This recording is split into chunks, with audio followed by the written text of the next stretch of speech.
오늘 하나님의 말씀은 호세아서 2장 14절에서 23절까지의 말씀입니다. 그러므로 이제 내가 그를 꾀어서 빈들로 데리고 가겠다. 거기에서 내가 그를 다정한 말로 달래주겠다.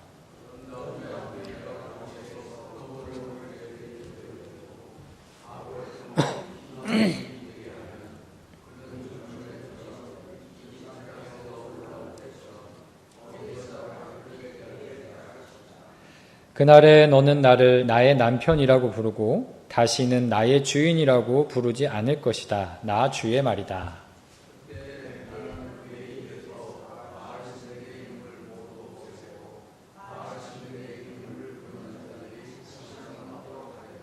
그 날에는 내가 이스라엘 백성을 생각하고 들짐승과 공중의 새와 땅의 벌레와 언약을 맺고 활과 칼을 꺾어버리며 땅에서 전쟁을 없애어 이스라엘 백성이 마음 놓고 살 수 있게 하겠다.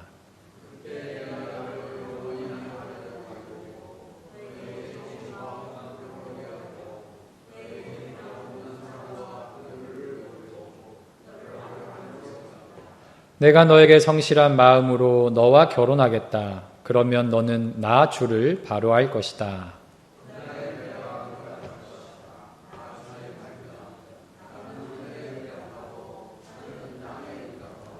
땅은 곡식과 포도주와 올리브 기름에 응답하고 이 먹거리들은 이스라엘에 응답할 것이다.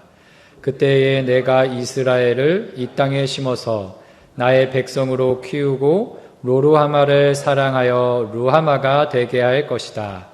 로암미에게 이제 너는 압니다 하고 내가 말하면 그가 나에게 주님은 나의 하나님이십니다 하고 대답할 것이다. 아멘. 구약에는 여러 명의 예언자가 등장합니다. 특히 주전 8세기경에 이들 예언자들은 크게 세 가지 부류로 나뉘었다고 합니다. 첫 번째 부류는 성소 등에서 성소에서 제사장 옆에서 활동하던 제의 예언자들입니다. 그들은 말씀을 전했으며 그들이 전한 말씀들은 시편이나 예언서의 개별 단락들 가운데 보존되어 있다고 합니다. 첫 번째 부류는 제의 예언자들이고요. 두 번째는 궁정 예언자들이라고 부릅니다. 그들은 왕실에 소속되어서 국가 통치자들의 자문 역할을 했던 사람들입니다. 이들은 예언자의 직책과는 거리가 멀었지만 하나님의 신탁을 전하는 자들이었습니다.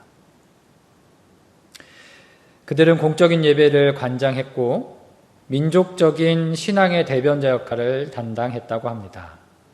그들은 구원을 선포하는 구원 예언자들이었습니다. 하지만 성경 여러 곳에서 보면 특히 예레미야는 이들을 거짓 예언자라고 비판하기도 합니다. 세 번째 부류는 소수인데요. 이들은 단독적인 개인 예언자들을 의미합니다. 그들은 성소와 긴밀한 관계를 가지지 않았으나 이러한 제의 성소에서 축제와 예배를 위해 모이는 무리들을 향해 미친 자라는 소리를 들으면서도 심판의 예언을 선포한 그런 사람들이었습니다. 그들은 우리가 잘 아는 아모스, 호세아, 이사야, 미가, 스바냐, 예레미야, 에스겔입니다. 구약의 예언과 예언신학은 이런 소수의 단독 예언자에게서 절정에 달하게 됩니다. 이들은 예언 활동을 직업적으로 수행하는 사람들이 아니었습니다. 때로는 자기의 본업, 자기가 지니고 있는 세상의 직업을 버리고 자기들의 특수한 하나님께 부름받은 그러한 특수한 소명에 근거해서 열심히 예언 활동을 했습니다. 그들은 어느 계층의 대표자도 성소나 궁전의 관리자도 아니었습니다. 그들은 인간적인 차원이나 제의적인 속박에서 벗어나서 하나님의 대리자와 전령자 의식을 가지고 아주 용감하게 하나님의 예언을 선포했습니다. 단독 예언자들은 이스라엘 백성에게 망하느냐 사느냐 이 양자택일의 결단을 촉구했고 살기 위해서는 회개하는 길만이 구원의 가능성을 열어준다라고 강조했습니다. 이런 회개와 죄악에서 벗어나 변화된 생활을 구원의 길로 촉구한 예언자 중 하나가 바로 오늘 말씀에 나오는 호세아였습니다. 호세아서는 14장으로 구성되어 있습니다. 이 14장은 크게 두 부분으로 구분할 수 있는데요. 1에서 3장까지는 호세아의 결혼 이야기를 다루고 있습니다. 그리고 4에서 14장까지는 이스라엘의 심판과 희망에 대한 하나님의 말씀이 길게 선포되고 있습니다. 이 호세아서 전체에 흐르는 메시지의 핵심은 하나님의 이스라엘에 대한 지극한 사랑과 용서입니다. 그런데 이러한 메시지는 1에서 3장에 아주 집중적으로 잘 드러나고 있습니다. 나머지 4에서 14장은 이 큰 주제에 대한 세부적인 보충 설명이다 라고 얘기할 수 있습니다. 그래서 오늘은 1에서 3장을 중심으로 하나님의 말씀을 나눠보고자 합니다. 호세아라는 이름의 뜻은 구원이라는 의미를 갖습니다. 이 호세아는 주전 8세기 중엽 북이스라엘 왕국에서 활동한 예언자였습니다. 많은 예언자들이 남유다에서 활동했던 반면 호세아는 북이스라엘에서 활동한 예언자였습니다. 북이스라엘 왕 여로보암 2세가 왕위에 있을 때 활동을 시작해서 이스라엘이 아시리아 제국에 멸망하기 직전까지 활동한 사람이었다고 보고 있습니다. 북이스라엘 왕이 총 19명이라고 기록되어 있는데 여로보암 2세는 13번째 왕이었고요. 마지막 19번째 왕인 이제 예언자 호세아와 동일한 이름을 가진 호세아 왕 때까지 이 호세아가 활동했다고 추정합니다. 이 호세아가 활동했던 시기는 북이스라엘이 정치적으로 아주 혼란스럽고 어지러운 시기였습니다. 여로보암 2세가 40년간 통치하며 정치적인 안정과 경제적인 번영을 누렸는데 그의 죽음 이후 이 왕위 찬탈을 위한 반란과 반역이 계속되며 왕들이 살해당하고 왕위가 계속해서 바뀌는 그런 정치적인 혼란이 지속됩니다. 여로보암 2세의 죽음 이후 약 20년 동안 5번이나 왕위 찬탈이 일어났습니다. 그만큼 정치적으로 매우 어지럽고 혼란스러운 시기였던 것이죠. 이러한 시기 활동했던 호세아는 그 같은 정치적 상황, 왕위가 찬탈당하고 많은 왕들이 죽어갔던 그 정치적 상황을 권력 다툼이나 정치적인 문제가 원인이다라고 보지 않았습니다. 당시 북이스라엘이 보이고 있는 문제는 단지 외적으로 드러난 현상에 불과했으며 그 근본적인 원인은 이스라엘 내부에 생긴 아주 깊은 병 때문이라고 여겼습니다. 호세아가 생각한 그 근본적인 원인은 바로 이스라엘 백성들이 하나님과 맺은 언약을 버리고 다른 신을 섬긴 것이었으며 결국 하나님으로부터 아주 멀리 떨어진 것이었습니다. 그것이 이러한 모든 상황의 근본적인 원인이라고 판단했던 것이죠. 하나님과의 단절된 관계는 이스라엘 백성들을 살인과 간음과 음행과 같은 죄악된 길로 가게 만들었습니다. 그래서 호세아는 이스라엘 백성들을 향해 계속해서 이방신인 바알을 버리고 하나님께로 돌아올 것을 반복적으로 촉구하고 있는 것입니다. 이 호세아서의 말씀은 좀 특이합니다. 특히 호세아가 하나님의 말씀을 전하는 예언의 방식은 우리가 잘 아는 일반적인 그런 방식과는 조금 다릅니다. 호세아의 예언은 말이 아니라 상징 행위로 전해졌습니다. 그것은 바로 예언자 호세아와 음란한 여인 고멜과의 결혼 생활이었습니다. 구약의 예언자들은 하나님의 말씀을 대신 전하는 대언자의 직분을 맡은 사람들이었습니다. 예언자들이 하나님의 말씀을 전하는 방식에는 크게 두 가지 형태가 있었습니다. 첫째는 우리가 잘 알듯이 말과 입을 통해 구도로 하나님의 예언을, 하나님의 말씀을 전하는 방법입니다. 그래서 주님께서 말씀하십니다. 라는 이런 말투를 사용해서 그 하나님의 말씀을 전하는 것이죠. 두 번째는 예언자들의 행위와 행동을 통해 하나님의 말씀을 전하는 방법입니다. 여러 가지 사례가 있는데 그 대표적인 예로 에스겔 5장의 말씀을 들어볼 수 있을 것 같습니다. 에스겔은 날카로운 칼로 자신의 머리카락과 수염을 깎고 그것을 3등분합니다. 그 중에 3분의 1은 성읍 한가운데서 불로 태워버리고 또 3분의 1은 성읍 둘레를 돌면서 칼로 내려치고 또 3분의 1은 바람에 날려서 흩어지게 합니다. 이것은 유다에게 내릴 세 가지 심판을 의미했습니다.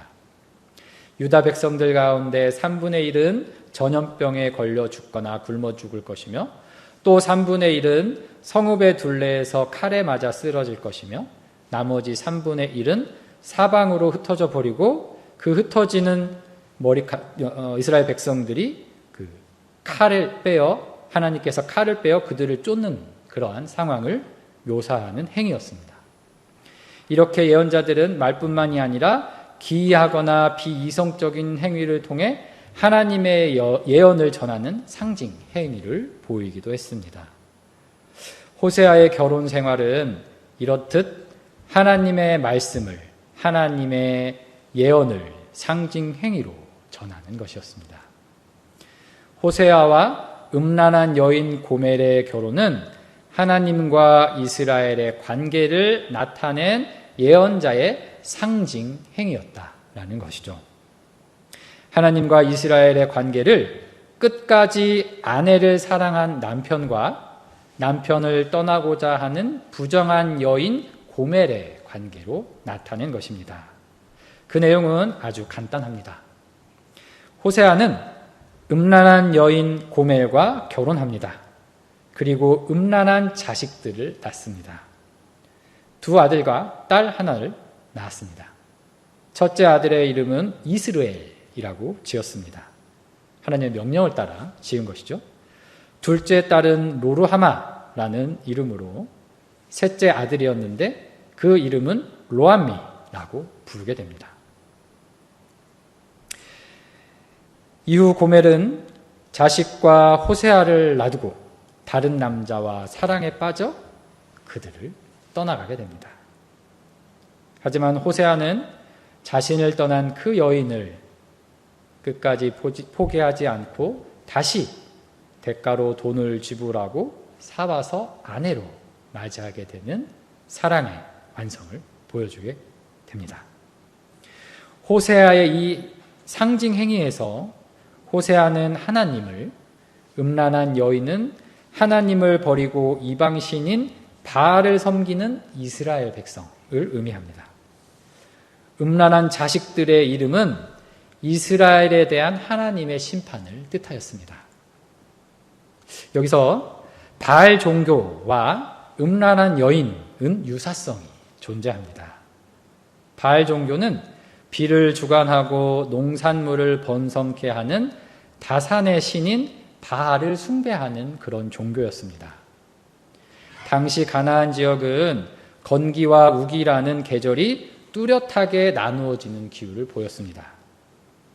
건기는 비가 오지 않아 생물이 살지 못하는 때였고 우기는 다시 비가 내림으로 대지가 생기를 얻는 그러한 시기였습니다.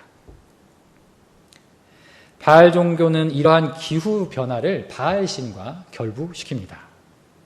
비가 오지 않는 건기는 바알신이 죽음의 신인 모트와의 대결에서 패배해 죽어있는 때라고 생각했습니다.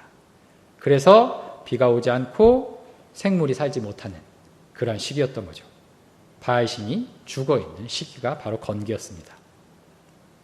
반대로 비가 내리는 우기는 바알의 죽음 이후에 바알신의 아내인 아세라 신이 지하에 내려가 바알을 다시 살려내고 이 둘이 성적인 결합을 하게 됨으로써 지상에 비가 내리게 된 것이다. 비가 내리게 된 것이다. 라고 여겼던 때였습니다.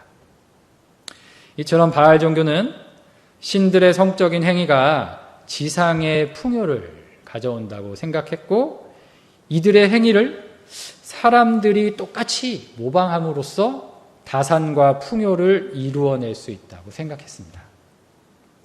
그래서 종교라는 형태로 음행과 간음이 공공연하게 행해졌던 것이죠. 하나님을 버리고 바알신을 섬기는 이스라엘 백성들은 음란한 여인과 같은 자들이 되었던 것입니다. 호세아서에서 음행과 음란하다는 말이 계속되는 이유는 바로 여기에 있습니다. 한편으로는 하나님을 버리고 바알신을 쫓아가 버린 신앙적인 음행, 또 다른 한편으로는 실질적으로 바알 종교의 종교 행위에 따른 성적인 음행, 이 두 가지 모두가 이스라엘이 지은 죄악이었던 것이죠. 하나님께서는 이러한 죄악된 이스라엘 백성에게 심판의 메시지를 전달하십니다. 하나님께서는 호세아가 고멜과 결혼해 낳은 자식들에게 이름을 짓게 함으로써 그 심판을 예고하십니다. 첫째 아들의 이름은 무엇입니까? 이스르엘입니다. 이스라엘은 지역 이름입니다. 이스라엘은 북이스라엘 10번째 왕인 예후가 그 앞에 있었던 9번째 왕인 요람을 죽이고 혁명을 일으킨 장소였습니다. 물론 예후가 왕이 되는 것은 하나님의 계획 가운데 이루어진 것이었는데, 하지만 예후의 잔인한 행위로 인해 필요 이상으로 너무 많은 피가 흘려지게 되었던 것입니다. 그 많은 피가 흘려진 지역이 바로 이스라엘이었던 것이죠. 요람을 죽이는 과정에서 요람의 병문 안을 와 있던 남유다 왕 아하시아 또한 예후에 의해 이 이스라엘에서 죽임을 당하게 됩니다. 이세벨 또한 이스라엘에서 죽임을 당했고요. 그 오므리 왕조, 요람 왕조에 속해 있던 아합의 자손인 70명의 왕자가 모조리 살해되어 그들의 머리가 이스라엘로 보내졌습니다. 또한 이스라엘이 있는 아합 가문의 많은 사람들이 하나도 남김없이 죽임을 당했습니다. 이처럼 이스라엘은 피의 도성을 의미했습니다. 하나님께서 호세아에게 그 첫째 아들의 이름을 이스라엘이라고 지으신 것은 바로 피의 도성과 같은 이스라엘을 심판하시겠다라는 분명한 말씀이었습니다. 둘째 딸의 이름은 로루하마입니다. 로루하마에서 로는 무엇이 아니다 라는 부정어이고요. 루하마는 사랑을 받은 자, 긍휼히 여김을 받은 자라는 뜻입니다. 그래서 로루하마는 긍휼히 여김을 받지 못하는 자, 불쌍히 여김을 받지 못하는 자라는 말을 뜻합니다. 그래서 하나님께서는 로루하마라는 딸 이름을 지어주시면서 이제 이스라엘 백성들을 사랑하지 않으시고 긍휼히 여기지 않으시겠다라고 강한 선언을 하고 계신 것입니다. 셋째 아들의 이름은 로암미라고 부르셨습니다. 암미는 나의 백성이라는 뜻을 지니는데, 그렇기 때문에 로암미는 나의 백성이 아니다라는 의미를 갖게 됩니다. 하나님께서는 이제 이스라엘 백성들과 완전히 그 관계를 끊어버리시겠다라고 선언하신 것입니다.